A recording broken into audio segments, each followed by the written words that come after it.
Sabiq baş nazir İrakli Qaribaşvili Dövlət Təhlükəsizlik Xidmətinin korrupsiyaya qarşı mübarizə idarəsində dindirilib.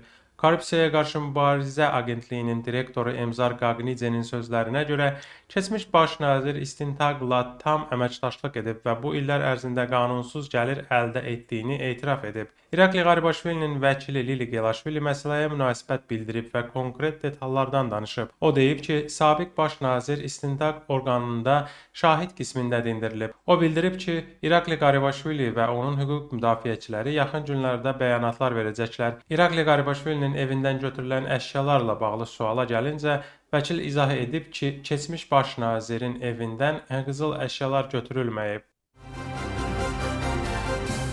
İrakli Qaribaşvilinin dindirilməsi ilə bağlı Dövlət Təhlükəsizlik Xidmətinin bəyanatından sonra siyasi partiyalar daxilində də qiymətlər verilib. Müxalifət vurğulayır ki, onlar hələ istintaq başlamamışdan əvvəl İrakli Qaribaşvili və Gürcü Arzusunun korrupsiyalı olduğuna iddia edirdilər. Onlar deyirlər ki, indi bu məlumatı Dövlət Təhlükəsizlik Xidməti və prokurorluq da təsdiqləyir və bütün bunlar Gürcü Arzusunun sistemli siyasi korrupsiyada əli olduğunu təsdiqləyir.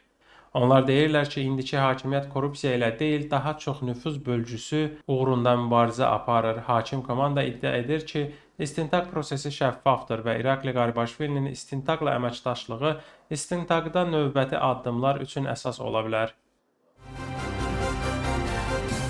Şəhər məhkəməsi Qriqol Lilvaşvili ilə qohumluq əlaqəsi olan Koba Xundadze barəsində həbs qəti imkan tədbiri seçib. İstintaqın məlumatına görə Xundadzinin evində baxış zamanı ümumi dəyəri 1.319.300 Amerika Birləşmiş Ştatları dolları olan müxtəlif məbləğlərdə nəqd pul olan 94 zərf götürülüb. Saxlanılan şəxsə 9 ildən 12 ilədək azadlıqdan məhrum etməni nəzərdə tutan, xüsusilə küllü miqdarda qanunsuz gəlirlərin leqallaşdırılması faktı ilə ittiham irəli sürülüb.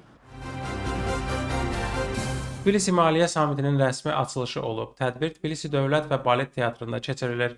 Tiflis Maliyyə Samitinin açılış mərasimində Gürcüstanın baş naziri, parlamentin sədri, iqtisadiyyat və davamlı inkişaf naziri, Milli Bankın prezidenti iştirak edib. Samitdə dünyanın müxtəlif ölkələrindən mərkəzi bankların rəhbərləri və maliyyə sektorunun rəhbərləri, iri şirkətlərin nümayəndələri və ekspertlər iştirak edəcək.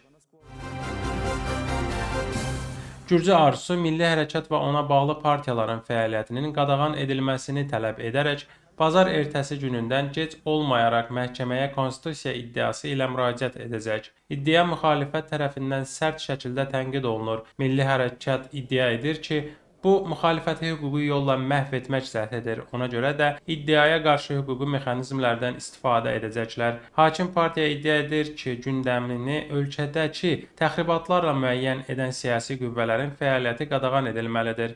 Qeyd edək ki, əksəriyyət üzvləri istintaq komissiyasının rəyi əsasında iddia hazırlayıblar. Gürcü Arzusunun konstitusiyaya iddiasında 10 partiyanın iştirak edəcəyi gözlənilir. Gürcüstan prezidenti Mixail Kavelaşvili Georgi Modebadzeni Konstitusiya Məhkəməsinin hakimi təyin edib. Modebadze məhkəmə sistemində çoxillik təcrübəyə malikdir. Eyni zamanda Gürcüstanın Təhsil, Elm və Gənclər Nazirinin birinci müavini vəzifəsini tutub. Gürcüstan Konstitusiyasının 60-cı maddəsinə uyğun olaraq Konstitusiya Məhkəməsi 10 il müddətində təyin edilən 9 hakimdən ibarətdir. Onlardan 3 hakimi Gürcüstan prezidenti, 3 hakimi parlament üzvlərinin ümumi sayının ən azı 5də 3-ünün səs çoxluğu ilə, 3 hakim isə Ali Məhkəmənin sədri tərəfindən təyin edilir. Xatırladaq ki, 2016-cı ildə Gürcüstan prezidenti tərəfindən təyin edilmiş Gürcüstanın Konstitusiya Məhkəməsinin hakimi İrina İmerlişvilinin səlahiyyətlərinə öz ərizəsi əsasında Konstitusiya Məhkəməsi sədrinin fərmanı ilə 2025-ci ilin oktyabrın 20-sindən erkən xitam verilib. Almaniya üçün Alternativ Partiyası məsləhətləşmələr üçün Gürcüstana çağırılan Almaniya səfiri Peter Fischerin fəaliyyəti və Gürcüstandakı qeyri-hökumət təşkilatlarına dəstəyi ilə bağlı suallarla Almaniya hökumətinə müraciət edir. Bu barədə Bundestagın saytında dərc olunub. Söhbət Almaniya hökuməti tərəfindən maliyyələşdirilən təşkilatlara və səfir Peter Fischerin fəaliyyətinə aiddir. Hansı qeyri-hökumət təşkilatlarının hakimiyyətə, hansı müxalifətə yaxın olması, Almaniya səfirliyi ilə Almaniya səfirinin bu əməkdaşlıqda hansı səviyyədə iştirak etməsi partiya üzvlərini də maraqlandırır. Almaniya Xarici İşlər Nazirliyi X sosial şəbəkəsində Mziya Amaglobeli və Andrey Poçobutun Saxarov mükafatının verilməsinə cavab verərək yazıb ki, mükafatın onlara verilməsi dünyanın müxtəlif ölkələrində qorxmadan həqiqəti söylədikləri üçün həbsdə olan bütün jurnalistlər üçün güclü siqnaldır. Parlamentin sədri mükafatın verilməsinə brifinqlə cavab verir. Şalva Papuaşvilinin fikrincə Saxarov mükafatının bir gürcüyə bu şəkildə verilməsi mükafatdan daha çox onun ölkəyə qarşı düşmənçiliyini ifşa etməkdir. Parlament sədrinin dediyi kimi, Brüssel 19 gündür ki, oktyabrın 4-də prezident sarayına zorakı hücumu pisləməkdən boyun qaçırır, açıq və gizli şəkildə radikal qruplara dəstək verir. Ötən gecə Rustaveli prospektində səs-küy və qarşıdurma olub. Hüquq mühafizə orqanlarının polisin yolu açmaq tələbinə tabe olmaqdan imtina edən nümayəşçilərin bəzilərini parlamentin yaxınlığında saxlayıb. Bundan əvvəl mitinqin bir neçə iştirakçısı ilə avtomobil sürücüləri arasında kiçik qarşıdurma baş verib. Mitinq iştirakçılarından biri patrul polis maşınına minərək xuliqanlıq ittihamı ilə polis tərəfindən saxlanılıb. Münaqişə zamanı xəsarət alan aksiya iştirakçılarından biri təcili yardım maşını ilə klinikaya aparılıb. Hadisələrdən az sonra Daxili İşlər Nazirliyi saxlanılanlarla bağlı açıqlama yayıb. Agentliyin məlumatına görə aksiyanın 20-yədək iştirakçısı inzibati qaydada saxlanılıb. Onların arasında İctimai Yayımçının Qəyyumlar Şurasının üzvü Lika Basaliya Şavqulidze də var. Mitinq başlayanda paytaxtın əsas prospekti 20 dəqiqə bağlanıb. Bundan sonra avtomobil yolu həmişəki kimi açılıb.